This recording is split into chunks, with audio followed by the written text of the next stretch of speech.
Hello everybody! Isang two-move chess puzzle po ang papakita ko sa inyo. Ganyan po siya. White first to move and block. Mate in two moves. Ganyan po siya. Sa loob lang ng dalawang tira ay mamatiin na itong block na king. Ganyan po siya. Nandito yung kanyang king na block. Mayroon siyang dalawang pawn sa dalawa. Tsaka isang bishop, samantalang ang white. Nandito yung kanyang king. Mayroon siyang isang bishop, isang rook, at nandito yung kanyang queen. Ang direksyon ng block, papunta rito po. Papunta rito. White first to move and block. Made in two moves. Samahan niyo po akong himay-himayin natin po kung ano ba talagang tamang kasagutan yan. Ganyan po siya. Itong block na king ay mayroon pa naman po siyang matatakbuhan yan. Maaari pang makatatakbo siya dito. Isa, dalawa. Mayroon pa naman siyang dalawang square na matatakbuhan po. Sa loob lang ng dalawang tira ay mamatihin na niyan. Ang direksyon ng black, para ganyan po, wala namang pawn ang white, pa ganyan ang direksyon ng black. Gagamitin natin ng first move itong kanyang queen, pero hindi siya mag-check. Halimbawa po dito po siya. Ganyan po siya. Ganyan. Tingnan natin kung anong sagot ng black. Ang sagot naman ng black niyan ay dito po siya. Pag ganyan, nasaan na yung check for mate? Diyan, pagkakainin na yung pawn, mayroon pa naman siyang matatakbuhan. Wala ding mati po niyan. Dito po, diyan siya mag-check.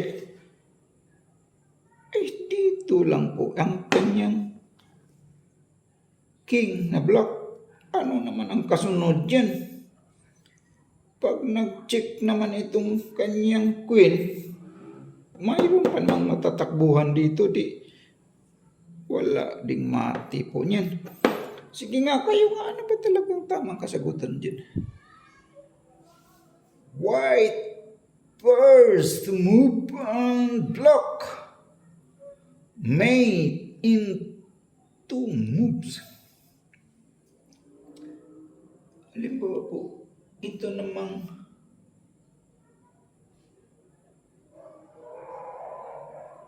rook, gagamitin nating first move. Halimbawa po, dito po siya.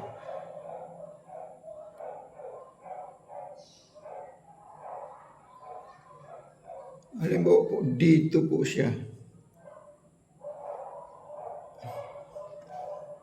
Diyan siya.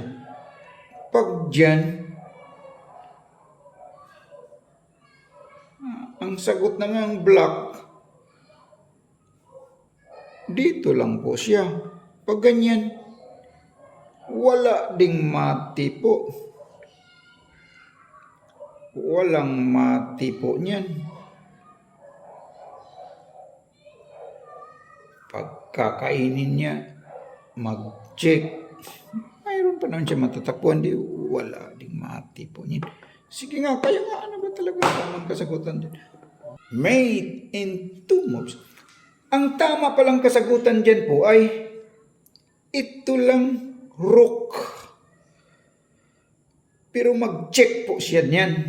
Rook e4, that is the right move. Halimbawa po, kakainin niya ang kanyang rook ng king. Ma-checkmate siya dyan by queen. Checkmate. Halimbawa po, pag ganyan, kakainin ng kanyang bishop.